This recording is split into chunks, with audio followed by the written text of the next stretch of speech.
आज सुबह फिर एक वीडियो से विचलित कर दिया। एक लड़की स्टेज पर कार्यक्रम के दौरान नाचते नाचते गिर पड़ी और चल बसी। ये वीडियो जम्मू से बताया जा रहा है। बताया गया कि ये लड़की महज 20 साल की थी।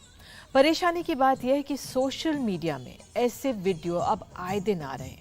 हाल में बरेली से भी एक ऐसा वीडियो आया। कई नामचीन लोग भी ऐसे ही चल बसे। हाल में अभिनेता दीपेश भान हो, दक्षिण के अभिनेता पुनीत कुमार हो या सिंगर के हो, ये अचानक मौतें गंभीर सवाल खड़े कर रही हैं।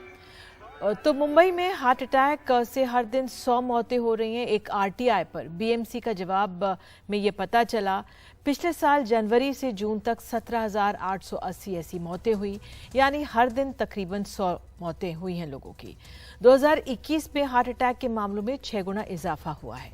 तो ये कोरोना से ज्यादा जानलेवा एक स्थिति बन रही है। एम्स के मुताबिक भी कोरोना के बाद दिमागी बीमारियां भी बढ़ सकती हैं। ब्रेन अटैक, ब्रेन में सूजन, ब्रेन स्ट्रोक, ऐसे मामले बढ़ सकते हैं। तो इसी परिस्थितियों को समझने के लिए हमारे साथ दो खास मेहमान हैं। डॉक्टर अशोक सेठ, चेयरमैन है फोर्टिस एस्कॉट अस्पताल के, साथ ही डॉक्टर जलील पाकर हमारे साथ सीनियर पल्मोनोलॉजिस्ट लीलावती अस्पताल के जुड़ गए हैं। तो अगर मैं जलील पाकर साहब आप ही से ही बात करूं, पहले आप किस तरह से देख रहे हैं जो ये वीडियोस लगातार आ रहे हैं, लोगों की मौतें हो रही हैं, क्या आंकलन आपका? देखिए, सवाल ये है कि ये जो इंफॉर्मेशन जो दी जाती है वीडियो से, चैट्स पर वगैरह, मुझे लगता है इस पे ज़्यादा ज़ोर नहीं देना चाहिए, क्योंकि पहले दो वजह हैं कि लोग ये जो यंग बच्चे जो हैं, जो यंगर जनरेशन जो है, जिसके बारे में आप डिस्कस कर रहे हैं और जिसके बारे में आप जानना चाहते हैं कि इनको हार्ट अटैक होकर गिरते क्यों हैं, या एडमिट क्यों हो जाते हैं, या एक्सपायर क्यों हो जाते हैं। अब आपको दो चीज़ों पे ध्यान देनी चाहिए। सब में पहले लाइफस्टाइल। आजकल के जो नौजवान हैं, इनकी लाइफस्टाइल जो है वो बिल्कुल अलग है। कोविड के वजह से 3 साल हो गए हैं, लोग सब घर में बैठे हैं, सिर्फ वीडियो पर बैठते हैं, चैट्स पर बैठते हैं, मोबाइल पे बैठते रहते हैं। ये लोग आउटडोर एक्सरसाइज कोई नहीं करते। नंबर 2, इनकी लाइफस्टाइल ऐसी है कि रात में ये लोग 12 बजे खाना खाएंगे और सवेरे 2-2:30 बजे के पहले सोएंगे नहीं। सोना बहुत ज़रूरी है हेल्थ के लिए। 6 घंटे या 8 घंटे आपने सोना चाहिए। तीसरी बात यह है कि इनकी जो खाने की जो ये है, वो आजकल सब फास्ट फूड है। घर का खाना ये लोग बहुत कम खाते हैं, बाहर से खाना मंगाते हैं और खाना खाते हैं। इनका ओवरवेट होने के वजह से हार्ट अटैक ज़्यादा करके होते हैं, क्योंकि ये लोग कोई एक्सरसाइज नहीं करते। जो एक्सरसाइज करते हैं वो लोग प्रोटीन सप्लीमेंट्स बहुत खाते हैं, जिसके वजह से उनको किडनी पर असर पड़ता है, लिवर पे पड़ता है, हार्ट पर पड़ता है, और इसी वजह से इनको जो कार्डियक अटैक्स होते रहते हैं, वो ये वजह है। अब रही बात कोविड की। कोविड में ऐसा हुआ है कि आज से 2.5 साल पहले जो पाकर साहब, मैं आपसे पूछना चाहूंगी, जिस तरह से आप ये कह रहे हैं कि ठीक है, लाइफस्टाइल और ये तमाम बातें बिल्कुल सही हैं आपकी कि आप रात में लेट खा रहे हैं और जिस तरह से कोई एक्सरसाइज नहीं कर रहे, लेकिन जो ये युवा तमाम है, ये ओवरवेट नहीं दिख रहे हैं। जितनी भी आप देखेंगे, जो ये अब जैसे दीपेश भान को ही हम देख लीजिए जो गए, या एक्सरसाइज करते हुए जिम में लोग चले गए। के को देखिए, वो कितने मशहूर गायक थे, वो भी बिल्कुल फिट नजर आते थे। ये बच्ची जिसकी गई आज, ये और कहा जा रहा है इनको कोरोना भी नहीं हुआ था। तो ये बिल्कुल सही एक लाइफस्टाइल है, बहुत इंपॉर्टेंट है जो आप कह रहे हैं कि आप नींद भी पूरी नहीं करते हैं, खाना भी वो खाते हैं, लेकिन कुछ में ओवरवेट नहीं है और एकदम अचानक से गिर रहे हैं, इसलिए थोड़ा ये भी समझा दीजिए। क्योंकि ये जो आप कह रहे हैं कि जो ओवरवेट नहीं है, आजकल की पूरी जनरेशन जो है, ये लोग स्ट्रेस में जीते हैं। स्ट्रेस इसका है कि कमाना है, स्ट्रेस इसका है कि EMI घर का भरना है, स्ट्रेस इसका है कि गाड़ी का EMI भरना है, स्ट्रेस इसका है कि जॉब चला जाएगा, स्ट्रेस इसका है कि बच्चों के एजुकेशन के फीस भरना है, स्ट्रेस इसका है कि घर के EMI भरने हैं। तो ये जो स्ट्रेसेस जो रहते हैं, इसको उन लोग ओवरकम करने के लिए अपनी बॉडी को और ज़्यादा तकलीफ देते हैं, जिसका उनको अंदाज़ा नहीं रहता, उनको एहसास नहीं होता है। बिल्कुल। डॉक्टर सेठ भी हमारे साथ जुड़ गए। सर, आज यही हम समझने की कोशिश कर रहे हैं कि जिस तरह से ये वीडियोस आ रहे हैं, आपने भी देखे होंगे, आपके जहन में क्या हुआ, क्या आप कैसे देख रहे हैं, क्यों हो रहा है ये सब, ये ट्रेंड इतना क्यों बढ़ रहा है? आप बिल्कुल ठीक कह रही हैं। इनफैक्ट जो पिछले 35 साल की प्रैक्टिस में जो मैंने पिछले 2 साल में ये अनफॉर्चुनेट इंसिडेंट्स देखे हैं, I don't recall seeing such incidents very frequently. हाँ, हम लोग रेगुलरली पेशेंट्स को ट्रीट करते रहते हैं, रेगुलरली हम लोग यंग लोगों को हार्ट अटैक देखते हैं, but this is very odd certainly, ये मैं कहूँगा। अब इसका क्या कारण है? अनफॉर्चुनेटली ये एनालिसिस तभी हो पाते हैं जबकि इस कंट्री में, जैसे बाहर के देशों में रूटीन ऑटोप्सीज बड़ी होती हैं जो कि अनफोर्सीन सर्कमस्टांसेस में डेथ होती है। हाउएवर ये ज़रूर है कि यंग लोगों में ये सडन कार्डियक डेथ्स हैं, और सडन कार्डियक डेथ जब होती हैं तो कॉमनेस्ट कॉज उसका हार्ट अटैक्स होते हैं, that is also known. The second aspect is, दूसरी बात ये कहूँगा कि कुछ सडन कार्डियक डेथ्स तो हार्ट रिदम की डिस्टर्बेंसेज भी होते हैं, जब हार्ट रेट बिल्कुल फास्ट चला जाता है, इनकोऑर्डिनेट चला जाता है, उसकी वजह से डेथ्स होती हैं। और कुछ डेथ्स यंग लोगों में कंजेनिटल हार्ट डिजीज़ या कंजेनिटल एब्नॉर्मैलिटीज़ की वजह से होती है। बट ये सब तो प्री एग्जिस्टेंट बातें हैं, ये 5 साल पहले भी थी पब्लिक में, 10 साल पहले भी थी। हार्ट डिजीज़ ज़रूर बढ़ी है पिछले कुछ सालों में, और उसका पिछले 15 सालों में यंग लोगों में हार्ट डिजीज़ बढ़ी है, और हर एक तरह से बढ़ी है। बट यस, ये एक गंभीर बात है जो कि हमें और इन्वेस्टिगेट करना चाहिए कि क्या कोविड का इसमें हाथ है, या कि सिर्फ increase in heart disease, stress, other circumstances जो ऐसी की डायग्नोसिस ना हुई हो और उसकी वजह से ये हार्ट डिजीज़ हो रही है। तो जब तक एक प्रॉपर स्टडी नहीं होगी हमारे देश में, तो हम इस बात को पूरी तैयारी से नहीं कह सकेंगे कि इसका रियल रीजन क्या है।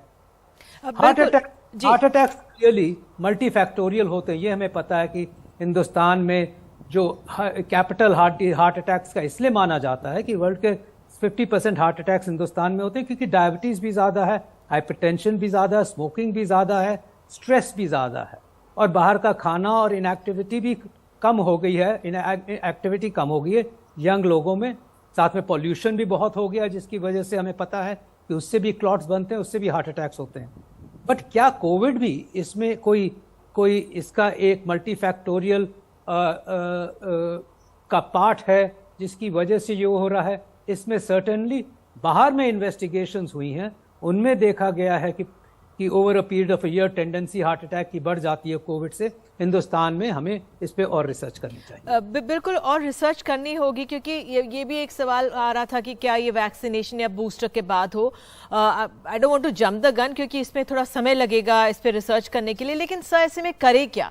क्योंकि अगर जो हम आज ही का वीडियो देखें, लड़की डांस कर रही थी, गिर गई, तो करीब 2.5 मिनट तक लोगों को पहले लगा कि वो स्टेज में ऐसे लेटी क्यों है, या क्या बचाया जा सकता है, क्या करें इस समय अगर ऐसा हो, आसपास अगर कोई मौजूद है तो? निधि जी, ये तो बहुत ही इम्पोर्टेंट बात है, और अनफॉर्चुनेटली ये हमें के टाइम पे भी हमने कहा था कि हमें सिखाना है लोगों को कि किस तरह जान बचानी है, किस तरह रिससिटेशन है। एक तरह तो रहा कि यंग या भी एल्डरली जिनको सडनली हार्ट अटैक होता है, तो क्या हम अपनी जांच वगैरह करा रहे हैं? बट ये देखिए कि इतने लोग यहाँ पे बैठे हैं पर उसको कोई नहीं बचा सका, इज़ अनफॉर्चुनेट। ये देखा गया है कि बेसिक लाइफ सपोर्ट जो हम कहते हैं कार्डियक रिससिटेशन, ये एक स्टैंडर्ड बाय का काम है। हमें रियली एजुकेशन देनी चाहिए, क्योंकि ये देखा गया है कि अगर स्टैंडर्ड बाय ही इन चीज़ों को रिससिटेट करना आता हो, जो कि क्लियरली बहुत आसान तरीका होता है रिससिटेट करने का, लिटा के मुंह के एयरवे खोल के सिर्फ कंप्रेशन देने की बात होती है, तो उससे जानें बचती हैं। सियाटल में, अमेरिका में, कई जगह पे जहाँ पे पब्लिक को जहाँ पे सिखाया गया है, तो देखा गया है कि ये जो सडन कार्डियक डेथ्स होती हैं, उससे 50% लोगों की जानें हम वापस दे सकते हैं। तो एक इम्पॉर्टेंट बात ये बहुत समझने की, और आई थिंक आप लोग और हम लोग मिल के इस पे ज़रूर और काम करना चाहिए, जिसमें कि हम पब्लिक को सिखा सकें। इनफैक्ट 15-20 मिनट में ही हम सिखा सकते हैं कि कैसे किसको जान बचाई जा सकती है, और वो ज़रूरी नहीं है कि पब्लिक में ही वो हो सकता है कि हमारे घर में ही हमारी ज़रूरत पड़े ऐसी सिचुएशन में, खुदा ना खास्ता। एक और बात कहूँगा कि जो इम्पोर्टेंट बात यह है कि सिर्फ स्टैंडर्ड बाय हम रिससिटेशन की बात करते हैं, बट अनफॉर्चुनेटली ये भी जानना बहुत ज़रूरी है कि इसके बाद करना क्या है। किसी को हमें याद है कि टाइम वेस्ट हो जाता है, अस्पताल नहीं ले जाया जाता है, देखते रहते हैं, अनफॉर्चुनेटली टाइम बीतता रहता है, और वो भी एक बहुत इंपॉर्टेंट बात है। और क्लियरली ICDs जो आपने देखा होगा कि पूरे वेस्ट में हर एक जगह, चाहे वो एयरपोर्ट हो, चाहे वो कहीं भी हो, चाहे वो मॉल्स हो, वो डिफिब्रिलेटर्स AED होते हैं, डिफिब्रिलेटर्स होते हैं, वो 100 फीट की डिस्टेंस पे हमेशा पड़े होते हैं, जिससे कि लेके, और सर्टेनली हमें देखना है कि हम ऐसे सर्कमस्टांसेस में जहां पे बहुत लोग एकत्रित हो रहे हैं, तो AED और एम्बुलेंस की जरूरत हमेशा होनी चाहिए। बिल्कुल, ये मैंडेटरी, कुछ चीजें मैंडेटरी कर देनी चाहिए। डॉक्टर पाकर, आपके क्या सुझाव है इस समय, किस तरह से हम इस सिचुएशन से कोई डील कर सकता है अगर हो रहा है तो? मुझे लगता है मेरे कलीग जो हैं उन्होंने जो भी कहा है वो बहुत सच है, और उसके ऊपर कॉन्सेंट्रेट करना चाहिए। मुझे दो चीज़ बतानी है आपको कि आप ये जो कह रहे हैं कि यंगस्टर्स इतने दुबले पतले हैं फिर भी इन लोग कार्डियक अरेस्ट से जा रहे हैं, उसके और कारण है कि स्मोकिंग बढ़ गया है, अल्कोहल बढ़ गया है और ड्रग्स बढ़ गया है। अब रही बात कि कोविड के टाइम से जो अब 2.5 साल 3 साल जो भी गुजरे हैं, वो हमने देखा है कि जिन लोगों को कोविड होता है उनको हार्ट के प्रॉब्लम यंगस्टर्स को आ रहे हैं। मेरे पास एक मरीज है जिसका वेट था 120 किलो या 125 किलो, 40 दिन 45 दिन कुछ हॉस्पिटल में रहा, वो बच गया, लेकिन उसको सांस लग रही थी। तो हमने अभी उसको इन्वेस्टिगेशंस वगैरह किए, तो मुझे लगा कि उसको ब्लॉकेज वगैरह कुछ है क्या, तो उसको हमने एंजियोग्राफी की, कोरोनरी ब्लॉकेज तो निकला नहीं, लेकिन उसके हार्ट की जो पंपिंग कैपेसिटी है वो कम हो चुकी थी, वो 25% पे। तो हार्ट भी एक बलून की तरह है जो पंप करते रहता है, उसकी एक कुव्वत रहती है, और ये कुव्वत उसकी जो 60% नॉर्मल होती है वो 25% पे आई है। तो बहुत करके जो पेशेंट्स यंगस्टर्स आए हैं जिनको सांस वगैरह लगती है, ऑफकोर्स उनके कार्डियक स्टेटस पे उसका इफेक्ट ज़रूर हुआ है, लेकिन हमारे पास ऐसे कुछ स्टैटिस्टिकल डेटा नहीं है, उसके लिए और वक्त लगेगा कि कोविड के कारण कितना कार्डियोमायोपैथी जिसको कहते हैं, जो सूजन कहते हैं, वो कितने लोगों को हुआ है। इसके लिए स्टडी करके जो हमारे पास स्टैटिस्टिकल डेटा आएगा उसके बाद हम लोग कुछ कह सकें, या पब्लिकेशंस आए उसके बाद कह सकेंगे। तो ये कहना भी गलत है कि कोविड से किसी को कुछ हुआ नहीं है। हम वो मरीज अभी देख रहे हैं, स्टेरॉइड्स देने से जो साइड इफ़ेक्ट्स हुए हड्डियों पे, किडनी पे, लिवर पे, तो ये भी सब जांच होनी चाहिए बराबर, उसके स्टडी होनी चाहिए, उसी वक्त हम लोग सब बता सकेंगे। और रहा सवाल, जैसे मेरे कलीग ने कहा आपको टीवी पे, कि ये सब चीज़ें अगर रहेंगी, गवर्नमेंट अगर इसके ऊपर थोड़ा ध्यान दे तो हो सकता है हम बचा सकेंगे, क्योंकि जो प्राइमरी रिससिटेशन जो होता है वो मामूली सा होता है। वो कॉमन अगर हम एक पर्टिकुलर एरिया में लोगों को एक्सप्रेस सिखाया जाए उनको, तो हो सकता है जैसे डॉक्टर ने कहा कि हम लोग 50% तो जान बचा सकते हैं।